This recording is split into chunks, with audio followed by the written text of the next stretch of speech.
impressive career. So I'll just add that on top of everything you already know about him, he's also the author of a great new book, Trust, America's Best Chance. Mayor Pete, welcome to Foreign Policy. Thank you. Great to be with you. Thanks for having me. So I'm just going to dive in with questions. First, I'm curious to hear how you think the COVID pandemic has scrambled the international order and how it's changed your thinking about what U.S. foreign policy should look like. Well, I think that it has turned so many things upside down in a fashion that could either be incredibly destructive or incredibly fertile for cooperation around the world. It is one of those moments or events that reminds us about the extraordinary interconnectedness across national boundaries, and for that matter, political and other boundaries, that really should compel us to think a little bit more about how we're doing at cooperation.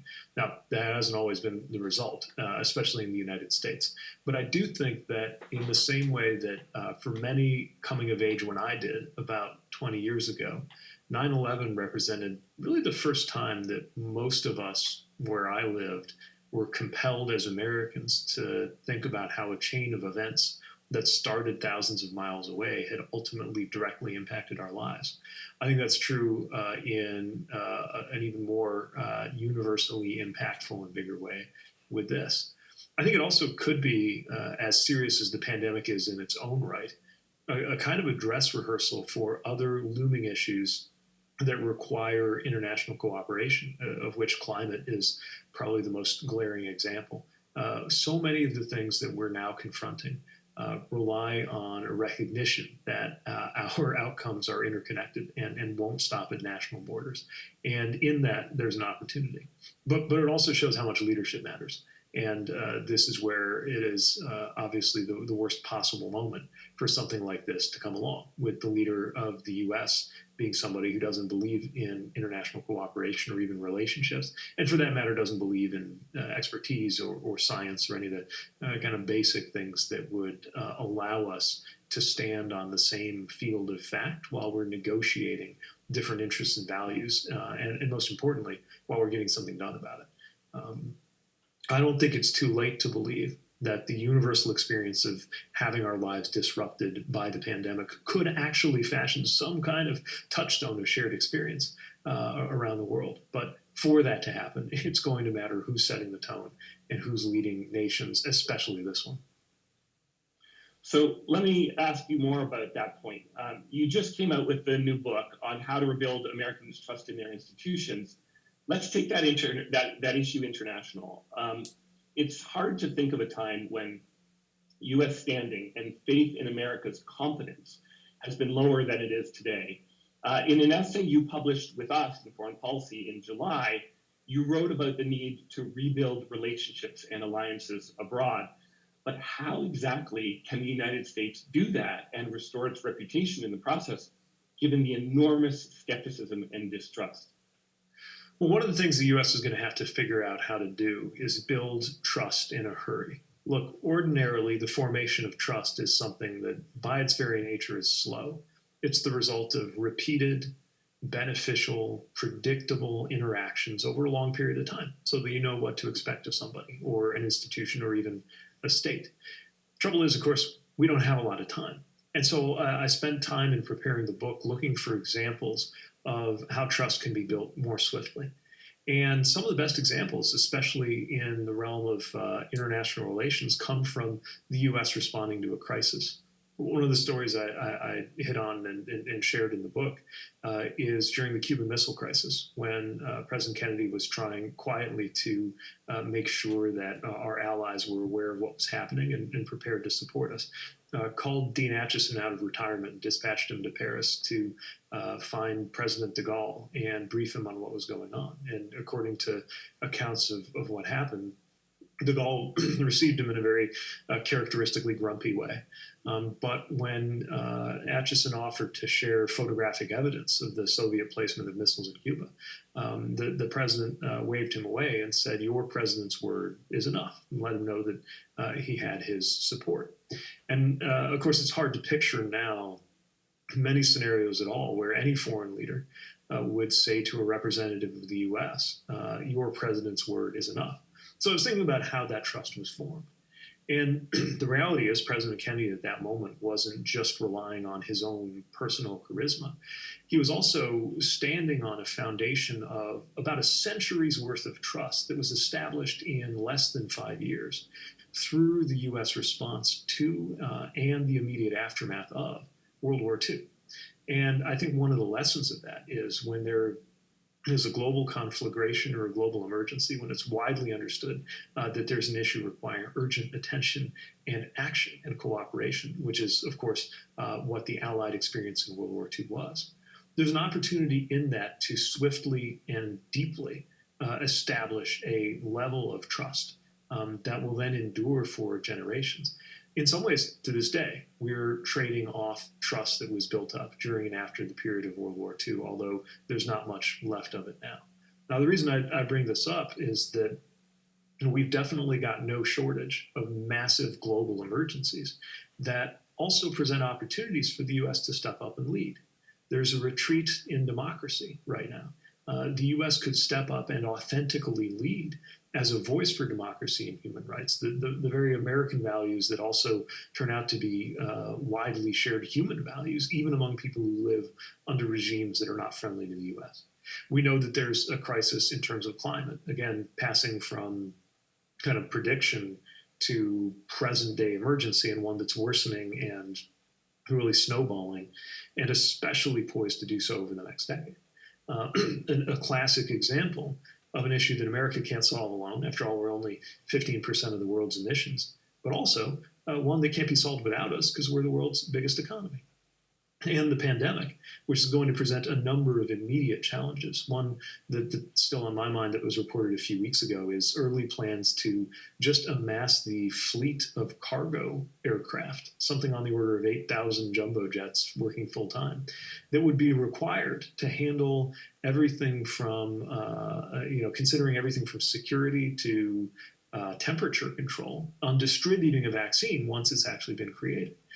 These are enormous challenges. They're also enormous opportunities for US leadership. And in the course of leading on those global crises, a chance to earn a lot of credibility. Now, it only works if we're actually authentically leading in a way that's globally beneficial, as well as consistent with our own interests. Being the leading voice on democracy only works if here at home we are reinforcing and not undercutting our democracy. Leading on climate obviously requires us to walk the walk. Leading on the pandemic requires something radically different than what we're seeing out of the Trump administration on that. But those opportunities are there. And if we really rose to that challenge, then I think there is a chance to get a head start on what will ultimately be a generational project, which is establishing on new terms the leadership role of America so that we can restore something of the level of trust that we once enjoyed.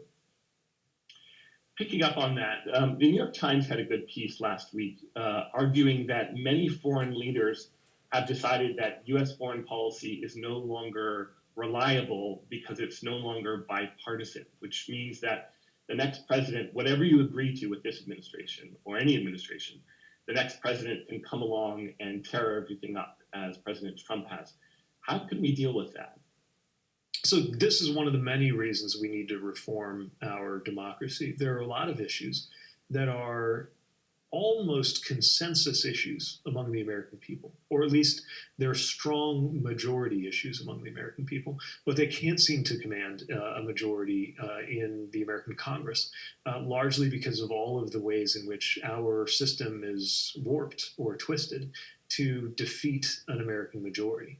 The reason I think that's relevant here is that that stability should come from the fact that so many of the things that foreign allies and even competitors are wondering whether they can count on us to do or say reliably are matters of consensus support or majority support among the American people, which should allow us to hold both parties to some kind of consistent pattern. Again, the importance of climate is just one example of something like that. So we're going to have to do some work here at home to stabilize our domestic politics, not so that one party always triumphs over the other, but so that both parties are accountable to some basic ground truth among the American people that winds up being the source of that stability. The other thing we need, of course, is leadership insisting on that norm that there really are ways that partisan and domestic politics ought to stop at the water's edge. And that's true around a number of issues, from our approach to climate to our relationships with multilateral institutions and individual other countries, that sometimes have taken on a partisan character, but they don't have to, and they shouldn't. And with the right kind of leadership and the right kind of call, could once again be emphatically established as a bipartisan issue that would in turn send the right message to partners around the world deciding just how stable the US really is. You spoke of consensus a minute ago. There's a pretty broad consensus among voters and pundits now that US foreign policy needs to change under the next administration. But there's a lot of disagreement over how big the changes should be. The core argument, it seems to me, is between those who think that US foreign policy needs a radical makeover and those who think we just really need to return to a competent, consensus-oriented approach like the one we took during the pre-Trump era. Where are you on this debate? And if you don't favor a radical reboot, which seems to be the case, how would you and President Biden keep the support of the progressive left on the Democratic Party, which has made it very clear that that is what they're looking for? I think first we have to show recognition that the world has changed in some profound ways. And that doesn't mean we have to completely blow up our ways of thinking about it, but it does mean that we have to respond to a profoundly shifting reality around us in ways that maybe were overdue even before we came to the chaos and calamity of the last 4 years. So I don't think it's as simple as a return to the exact form of anything we used to know. But I also think there are principles that have guided our foreign policy throughout the modern period that are as important as ever. Again, this is one of the reasons why you'll hear me continually talking about democracy. Democracy was not only a commitment that we've had, or a rhetorical goal that we've, however imperfectly, supported over the years. It's also the bedrock of American moral authority. And something that is increasingly contested around the globe and in some ways here at home.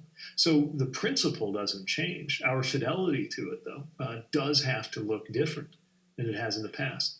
But that question of management, I think, is also hugely important. And that's part of why I think there's a moment of opportunity created by something that never should have happened, which is the demoralization and perhaps hollowing out of our diplomatic service, and also parts of the intelligence community and a lot of other parts of the U.S. government and civil service that really face the rest of the world. But because that has happened, especially under this administration, there's an opportunity to be imaginative in how we build the professional world of those who are going to serve in a new generation. We need to position ourselves so that that call to service is something more and more Americans hear, and that those Americans who are empowered to go do it actually reflect America. There have been a lot of recent accounts of Black diplomats and how they have experienced further marginalization, often in today's State Department, but also the unique ability, just to take one example, that the Black experience allows an American diplomat to bring to the world stage that is looking at some of our internal concerns. So there are so many ways in terms of generational, racial, religious, LGBTQ, and other forms of representation, as well as gender balance, that are so important in how we build our future diplomatic corps. But also maybe an opportunity to be more imaginative about career paths, in a way that is respectful of the careers of those who are building a lifelong career in these departments, but also creates more of an opportunity for a generation like mine that pretty much expects to change careers more often than my parents changed job titles, to bring what they have to offer into service, even if it's not on a 20 years and out basis, in the same way that the military has a reserve that brings a lot of civilian capacities into uniform without asking everybody who would wear that uniform to make it the bulk of their professional life. So yes, there's a lot of sometimes unsexy under the hood work that I think is extremely impactful and important, that allows us to rebuild our capacity to manage. But this is not just a management problem. This is a moral problem.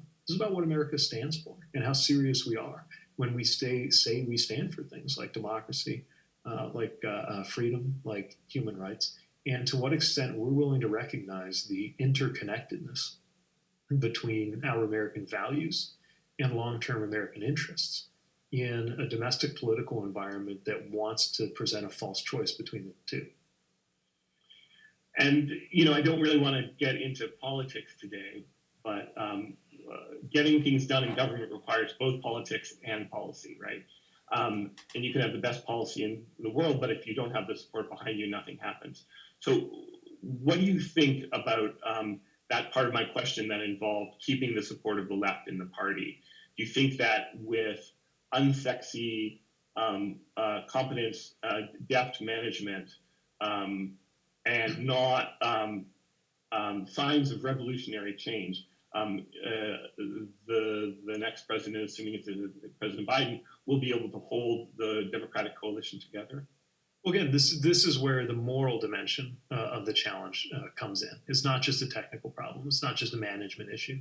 And I do think there is an appeal to values that is highly motivating for an American progressive base, but also intelligible to moderates and independents and maybe some Republicans in the U.S. In other words, I don't believe that the conversation about the direction of U.S. foreign policy has to be like, I don't know, Medicare for all circa October 2019. There's an opportunity right now to fashion a consensus across the U.S. political spectrum, obviously not on everything, but just consider some of the things that command the most attention, right? Among, yes, for progressives, but really just important across the spectrum, especially for a future generation.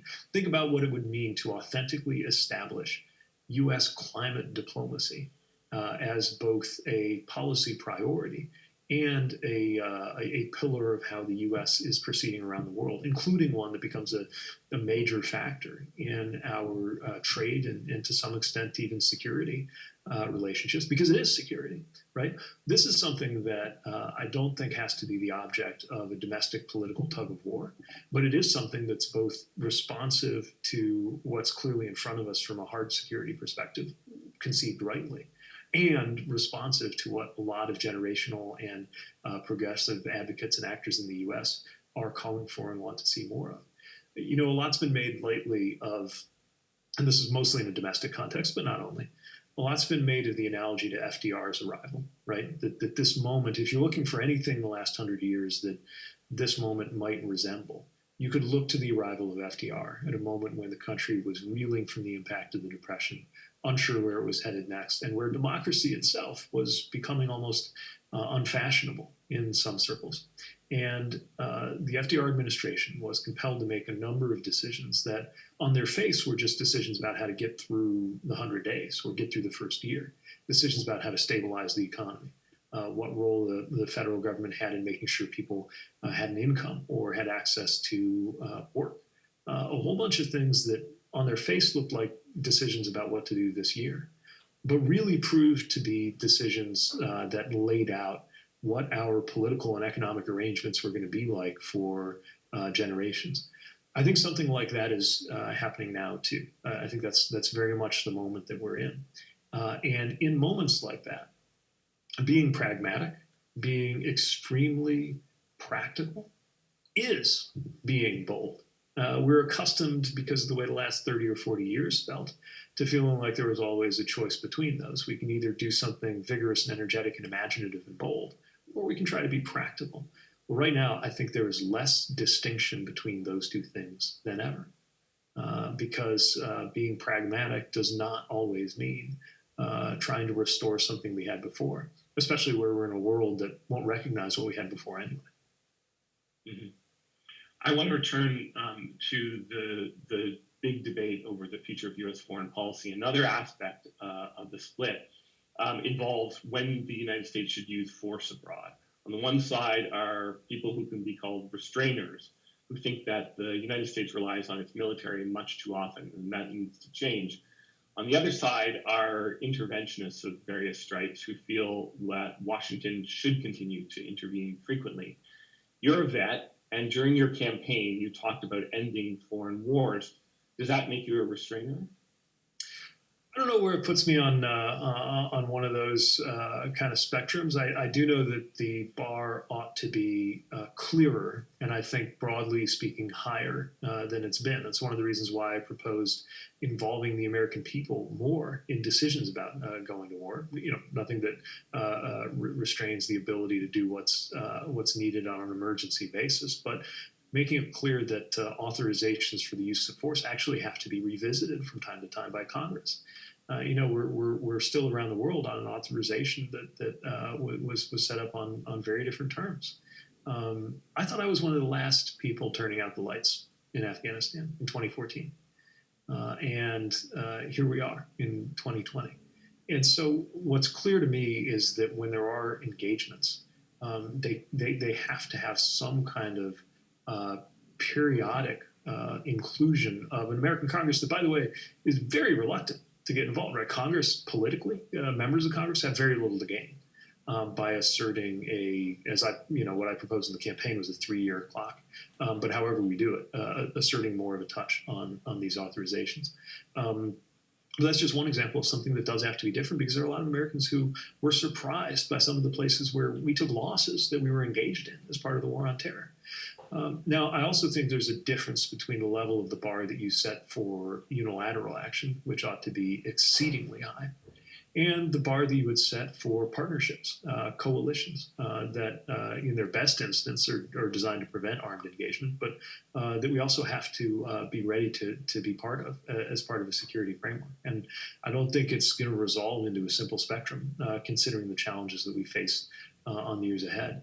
I do think that we've learned, if we've learned nothing else in my lifetime, the consequences of not doing the work, of being engaged with an authentic partnership when you're getting ready to go off into some kind of engagement.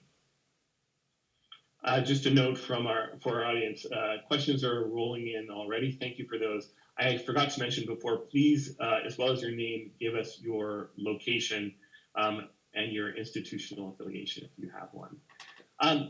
To continue on this theme of, in some ways, restraining America's military presence abroad, President Trump has called for withdrawing all U.S. troops from Afghanistan, from Iraq, from Syria, even from Germany. Do you think he's on to something here that resonates with the American people? I'm not even sure he's serious. I think this is one of those things that he just says. Of course, all of us want to bring the Afghanistan engagement to a close. And so in that sense, I think he's just giving a not fully thought through expression to something that the American people want.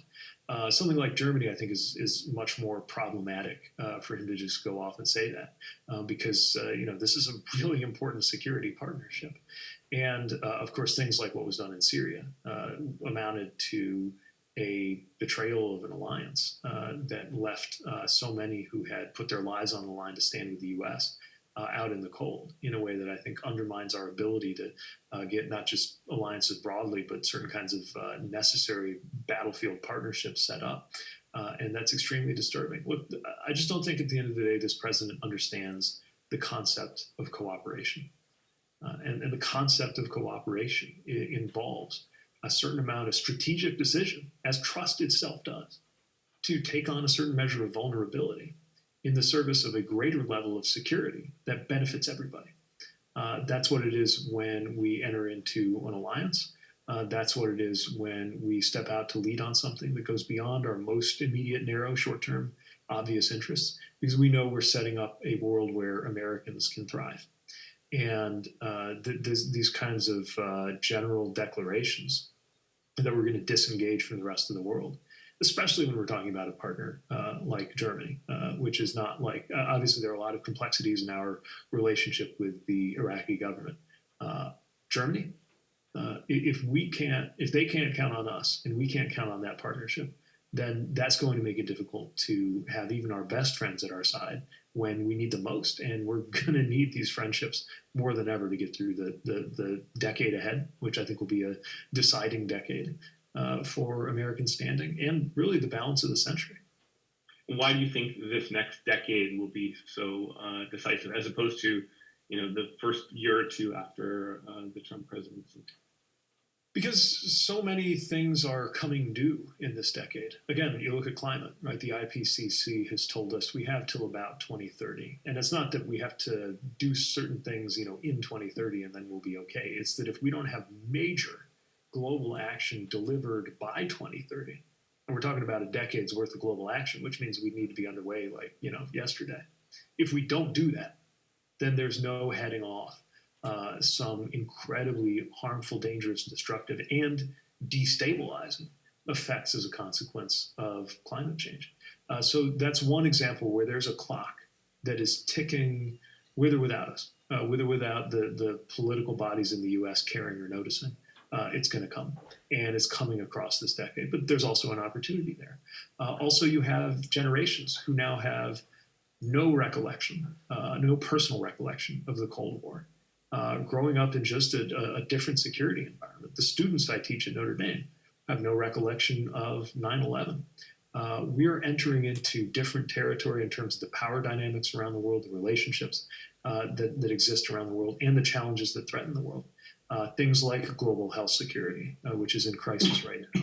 Things that have not yet reached the level of impact on our lives that the pandemic has, but absolutely could, such as cybersecurity challenges writ large, are just deeply changing what it means to be engaged around the world. And we're going to see, I think, the consequences of those changes right now. We're also close to a breaking point when it comes to inequality. And I actually think domestic economic inequality helps determine what's possible in terms of leadership and foreign policy. We're experiencing things that we hadn't seen since the 1880s in terms of what's happening here. Whether we can, no republic has ever survived that level of inequality for very long. And so we've got just a few years to get a handle on that. And so I really think there are so many conditions, especially for the American project, but also for the way we navigate the world, that will be resolved one way or the other. They will be decided either beneficially or destructively within the next 10 years. Let me ask you a couple of slightly more specific questions, and then we'll turn things over to our audience. On the Middle East, do you think that the U.S. energy revolution, primarily shale fracking, has made the Middle East less critical to U.S. interests, as many people now argue, and that we could now safely draw down our presence there or get out entirely?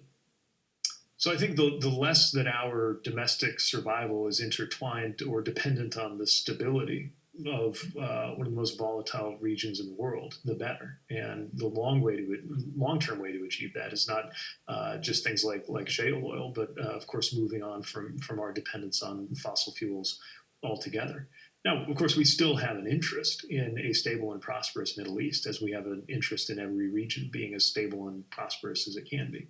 But it is clear that there have been a lot of entanglements in relationships or challenges that have happened not because they would independently be viewed as consistent with our values or interests, but because our near-term interests, inseparable from our energy economy, require us to be involved. And so I would look forward to a day where we're still engaged, but we're engaged as a partner in helping to reinforce moves toward prosperity and stability, with less of the engagement that comes as a necessary response to keep the American people safe from violent patterns that emanate from the region, that all of us should welcome. It doesn't mean walking away, but it does mean different terms, and perhaps having a less military and intelligence forward basis for so many of our interactions in the region.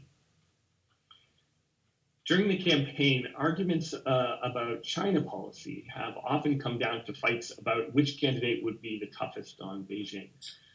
Vice President Biden has been very critical of Trump for undermining the United States' ability to compete against China. So have you.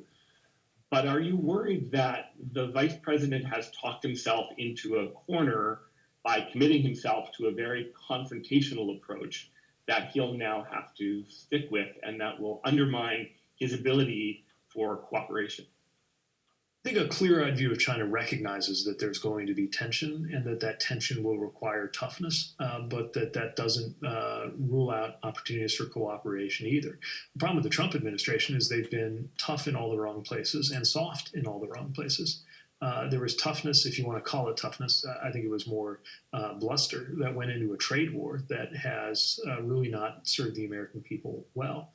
Meanwhile, enormous softness on things like human rights, barely a mention of the democratic aspirations of the people of Hong Kong, or the increasingly alarming patterns of repression of the religious minority in Xinjiang, including the placement of people in concentration camps, greeted with silence and even, according to some credible accounts, encouragement by this president, who by the way, made it very, very clear that his silence on these things was out of a desire to do better in the economic engagement.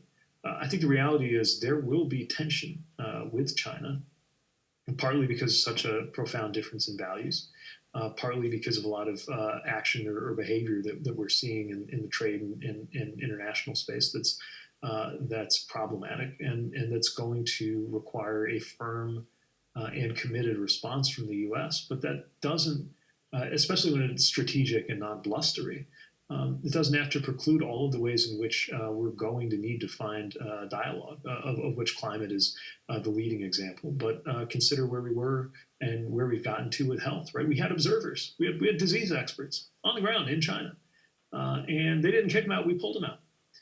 And so there were opportunities on these exquisitely connected chains of causality that stretch across the globe that neither they nor we can afford to ignore, to find some way to have a partnership. And I think doing that doesn't undercut Vice President Biden or anyone in my party or either party saying that we're going to hold China accountable for abusive practices in global trade, nor that we are going to be vocal and emphatic in providing, at the very least, some measure of moral support to people who are seeking religious freedom or democratic freedom in China and areas of Chinese interest. All of these things are going to have to be compatible in a single picture because they're part of a single reality, which is that there is opportunity for cooperation and there are clear areas where we've got to stand up. But I'll tell you what China welcomes is the level of domestic chaos, the self-sabotage of our domestic competitiveness, and the sabotage of international alliances that have been characterizing the Trump administration. And I don't think there's anything that this campaign will regret about speaking to those and speaking to how one of the best things we can do to respond to the China challenge is to be better invested in our domestic competitiveness here at home, just as our credibility vis-a-vis China on climate, democracy, or anything else depends largely on our commitment to doing well on those measures right here at home. Do you think there's any aspect of President Trump's trade war with China or general dispute that he's gotten right, or at least has reflected the concerns of many Americans in business and elsewhere, like his complaints about Chinese theft of American intellectual property, for example? Sure. I mean, they're not wrong to raise these concerns and to recognize a real challenge in China's emergence as a competitor and as a competitor that's using tools, whether it's currency manipulation or intellectual property issues or others, to gain an advantage that is not consistent with what should be the universally agreed on rules of international economic engagement. Absolutely. But that's not something that this administration invented. That's been the American perspective for a long time. The question is, how do we actually make gains and make progress? And what's clear is, just poking him in the eye on the trade front and seeing what happened did not prove to be a very effective strategy. Remember, China famously plans in 20, 30, even 50-year increments as they're looking to the future. We need to be able to demonstrate that we're capable of some strategic cohesion, which does mean that it's somewhat robust to changes in which parties in power, too. some amount of strategic cohesion here in the U.S. in what we consider important, so that we can have a straight face when we're in international bodies, insisting that China play by the rules, and not vulnerable to somebody asking why we're saying that China's got to play by the rules on the things that we're most worried about. But at the same time, we're not upholding the kinds of norms that we ought to. One of the big Democratic themes that emerged in this election cycle is the need for to create a foreign policy that truly serves the country's middle class, not just its elites.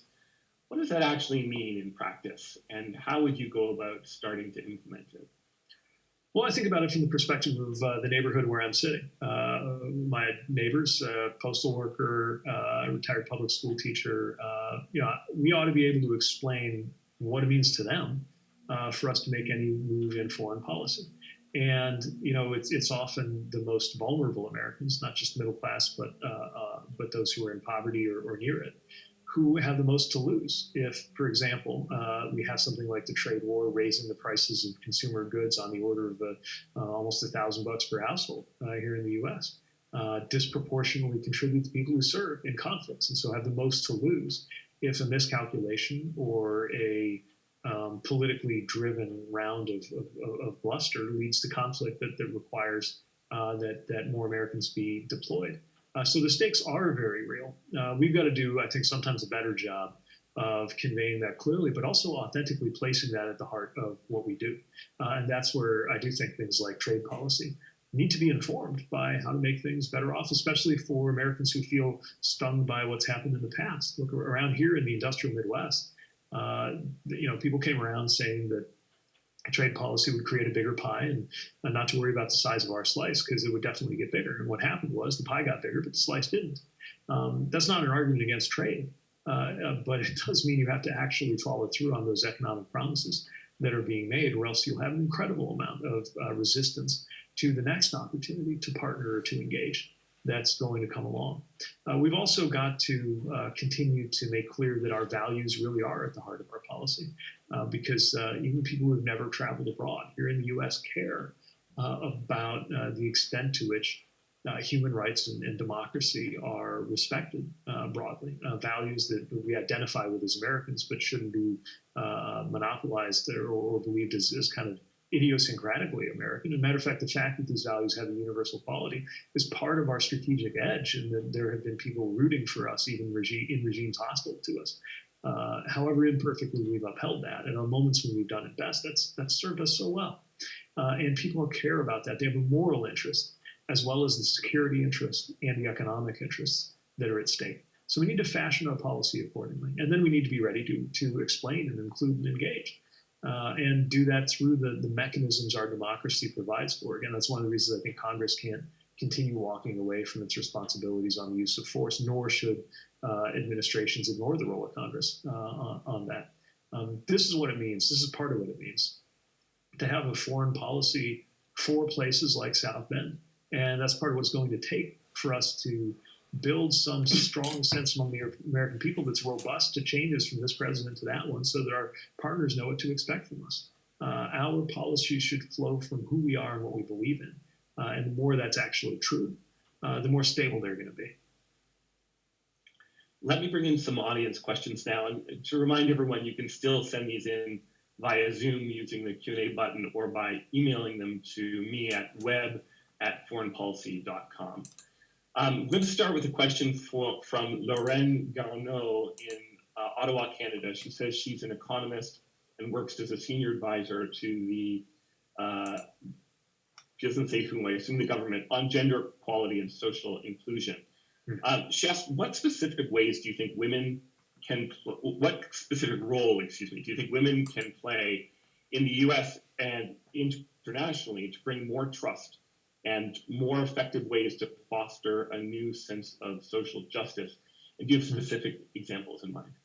Yeah, well, part of what we've seen in terms of some of the best things that have happened in the world in our lifetime, the advancements that have been made in health in well-being, the alleviation of poverty, have really flowed from greater equality in the social, political, and economic status of women. And so it is among the fastest ways to achieve human development goals, and also consistent, again, with I believe, our values, certainly North American values, correctly understood. And so how do we actually make good on that? Well, first of all, personnel is policy, right? So I know that a future Biden administration will be especially interested in things like gender equity and gender balance and representation, because when women are leading, first of all, organizations with greater gender balance have been proven as a matter of empirical fact to make better decisions for everybody, but also just more reflective of those they serve. This also, of course, has to amount to a policy priority. We know that there are issues both here at home and certainly global issues that require a specific commitment in terms of health equity for women, in terms of autonomy for women, and in terms of the economic and social empowerment of women. That is an objective that should be woven in with our engagements. It should be considered when we're contemplating trade engagements. It should be considered, I believe, as part of the big picture of our security partnerships, because we know that countries are more secure when they engage the talents and capabilities of all of their people. And this is something that obviously can't be separated from the status of women. And then we have questions of family, right, which are not women's issues, but or at least should not be narrowly conceived as strictly women's issues, but that it falls, whether you're in a very developed country or some of the most impoverished countries in the world, is disproportionately left to women to resolve. And so greater support for on everything from nutrition to education, for childhood development, is also something that can both be delivered through greater engagement of women in countries at every level of development, and something that can better be delivered by administrations, diplomatic corps, and political figures who reflect gender balance. Melissa Olson writes, it's awesome to see a fellow Navy vet doing so much for our country. What do you think about the policy of navigating with the Taliban as a means to find a path out of the war in Afghanistan? Doesn't that policy mean that we're negotiating with terrorists, and is that a problem? You could also add to it, I would be curious to hear, I'm sorry, what it will mean for Afghanistan's women, since that's what we were just talking about. Yes, and Melissa, thank you for serving. I'm excited to see quite a few Navy people in the virtual room here. Look, again, we have real stakes in the status of women, and no place is better, I think, dramatized that than Afghanistan and everything that's happened there. As I think President Obama sometimes said, it's not your friends that you negotiate with on matters of war and peace. And so some level of engagement is the only way to a political settlement. That is the only responsible way for us to bring an end to our military engagement. But as we're proceeding, there are, I think, some considerations that deserve to be taken extremely seriously, including the status of women and commitments when it comes to terrorism.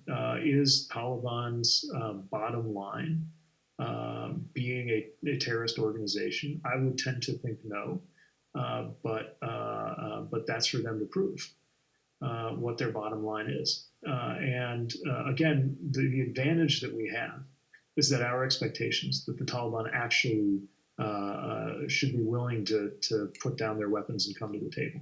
Our expectations around the empowerment and status of women, our expectations on terrorism, on human rights. These are not just quirky American things that we want because we're American. These also carry the authority of being human goals and values.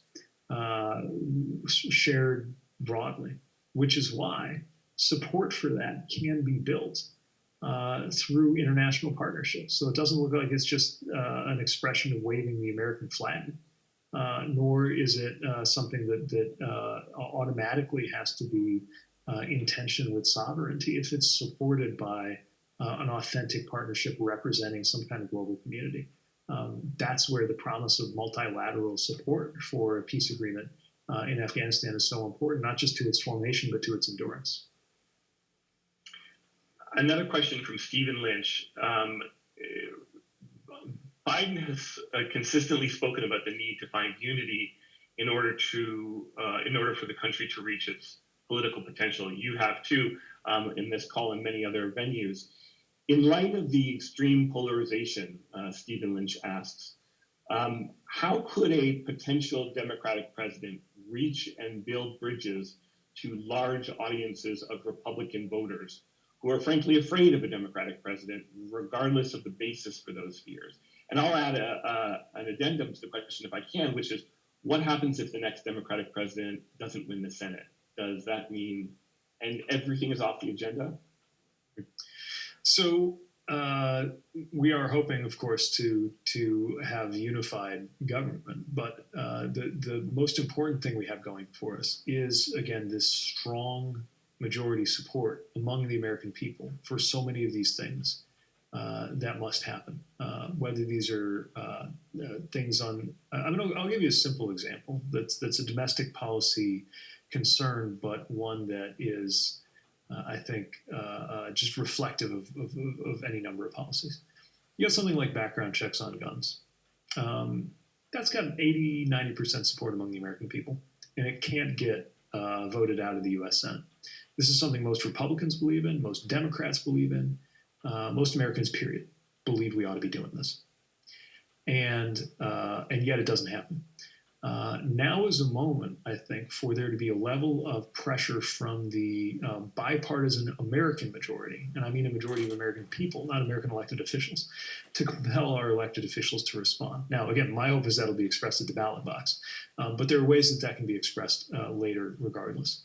As far as bringing people along from the other side, as a candidate for president, my specialty was going to places like the Iowa counties that had supported President Obama by up to 20% and then swung and supported President Trump by just as big a margin when they voted. These are some of the places we did best. And I didn't do it by pretending to be something I wasn't or, acting like I was more conservative than I really am. We did it by engaging people and hearing their concerns and learning that they weren't that profoundly different. There are many ways that we can establish a level of trust by delivering on the things that Americans want. An actual sense of greater security and prosperity that in turn gives you more credibility when you're turning around to do the next thing. Some of it's tone, right? And that's why I'm looking forward to a president whose first instinct is to heal and not to divide. But some of it's policy and delivering on a number of things that will make everyone better off. I think about sometimes the political trajectory of the Affordable Care Act in the U.S., something that was just absolutely toxic for Democrats in 2010, my first experience being on a ticket, and we got crushed. And by 2018 was the winning issue for Democrats. And I use that as a kind of object lesson in how when you actually deliver results that people see and like, that in turn can have a unifying effect, especially when it's married with a kind of tonal insistence on bringing everybody along and taking everybody seriously. We cannot treat fellow Americans who don't agree all the time as the enemy. We will have no credibility or effectiveness anywhere else in the world if we can't at least regard one another in this way.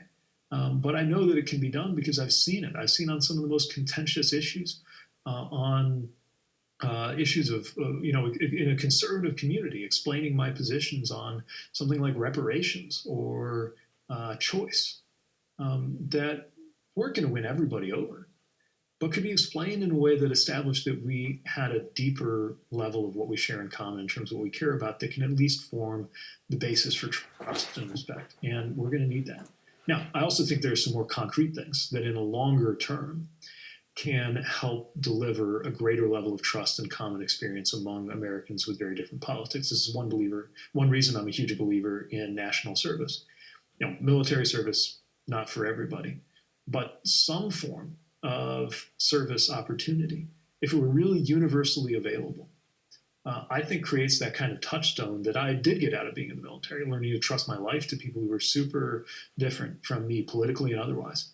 That grew out of that shared experience of having a common mission and a common objective that a bunch of different kinds of people were thrown together to go do. And I think we need to find those means of building belonging that are not on their face part of any kind of political project, but bring us to a much healthier place when we are negotiating the political differences that we have, because it's fine to have different interests and different values and hash it out. But while we're doing that hashing out, we've got to be in the same reality. And fashioning that common reality is not only the work of media and politics. It's a more there's a social dimension to this, a community dimension to this, and I think things like service help make that real. Now, the last thing I'll say is it is also important to engage different media that reach different people in different ways. It's one of the reasons I'm becoming something of a frequent flyer on Fox News. It's not because I have any illusions about the good faith of some of their opinion hosts toward my party. It's because I know that a lot of viewers tune into that network in good faith, and I have a responsibility to present an alternative view to them than what they may be hearing from literally every source they have, other than somebody like me coming along to try to puncture that information bubble. And the way that we expose one another to our different sets of information and share and create more of that shared reality, I think has enormous stakes for American prosperity and security and political stability, especially going into the 2020s. Boris Ginsburg, who's a PhD student in Germany in political science, asks, he'd like to know how the next president could, on the one hand, reassure European allies that the U.S. is and will become more committed to transatlantic issues, on the one hand, but also at the same time co-opt and win back the support of Trump voters who oppose the idea of the United States getting more active again internationally.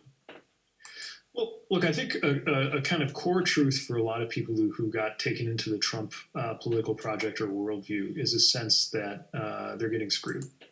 And when you believe you're getting screwed, you are susceptible to different people's accounts of who's responsible for that.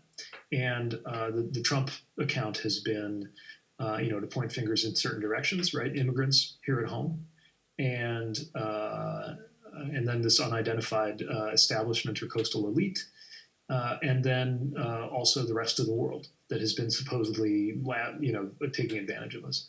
But all of that stuff only finds fertile ground in an environment where people really do feel like something is being taken from them. And while it's not coming from any of the sources that the president likes to shift blame to, there are reasons for lots of Americans to feel like they're at a disadvantage because, again, we're living through periods of inequality, the likes of which we haven't seen since the Gilded Age. Fixing the reality of it, I think changes the desire for people to look with such mistrust and suspicion on any kind of partnership, especially international partnerships. So I think we've got to deal with, in the same way that part of how we respond to the China challenge is to deal with our own domestic competitiveness and get our infrastructure up to snuff. Part of how we deal with a threat to our international cooperation coming from domestic political pressure is to invest in the overall well-being of a lot of people and communities who feel like anything that might be characterized as the establishment, whatever that even is, must be against them because all they're seeing is policy failure. And they're not wrong about the policy failure part. They're not being taken care of.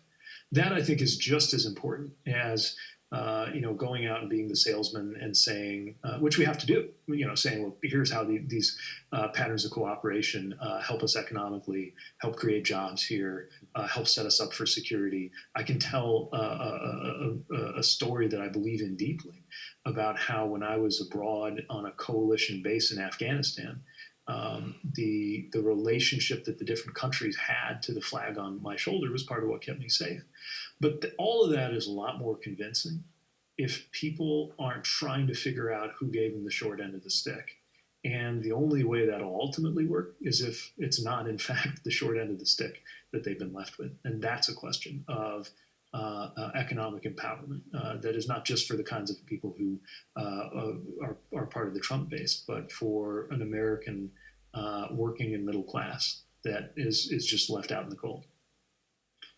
Question from Bruce Schoenfeld, and it's related to this question about balanced imperatives. And this is a case where I think economic empowerment of the middle classes won't help. He asks, how would you expect the next administration to balance the United States' historically strong support for Israel, with the strong views from the progressive end of the Democratic Party, who seek to legitimize and support BDS and other what Bruce calls anti-Israel policies.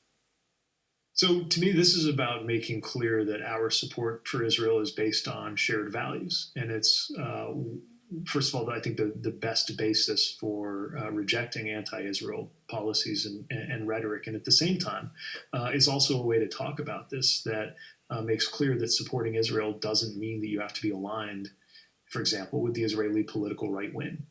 And unfortunately, we are seeing an extent to which this has become one more example of a formerly bipartisan consensus turning into a sharply partisan issue in the U.S. And for support of Israel to become a partisan thing, I think is bad for Israel and bad for America and bad for Palestinians too, because it creates this valence that shouldn't be there. But being clear about the values that underwrite our relationship and our very important alliance with Israel also means that it's in the name of those values, including commitments to democracy and peace, that we engage Israel. And that as you would when a friend takes steps that you think are harmful, we put our arm around our friend and we speak to them. I think doing that the right way speaks to the legitimate political pressures in the U.S. that are skeptical about the turns the relationship has taken, without allowing any of the flatly anti-Israel, let alone some of the anti-Semitic language out there or views out there to take root. Well, I really hate to do this because I have the sense that this conversation could easily continue for another hour, if not more. But I promised everyone we'd be done by noon, so I have to say we're out of time. A recording of this conversation will be available shortly at foreignpolicy.com/live. I want to quickly remind you and the audience that in addition to these conference calls, subscribers to FP Insider get exclusive access to the great research produced by our FPA team, including their new Arctic competition map. You can learn more at foreignpolicy.com/FP Insider. Please stay tuned on our website for all of FP's great daily coverage, including constant analysis of the election in the last 10 days. Thank you all so much for listening. A great thanks to our guest today, Mayor Pete, for giving us his time and sharing his thoughts. Please stay safe, everyone, and be well. I'll see you soon.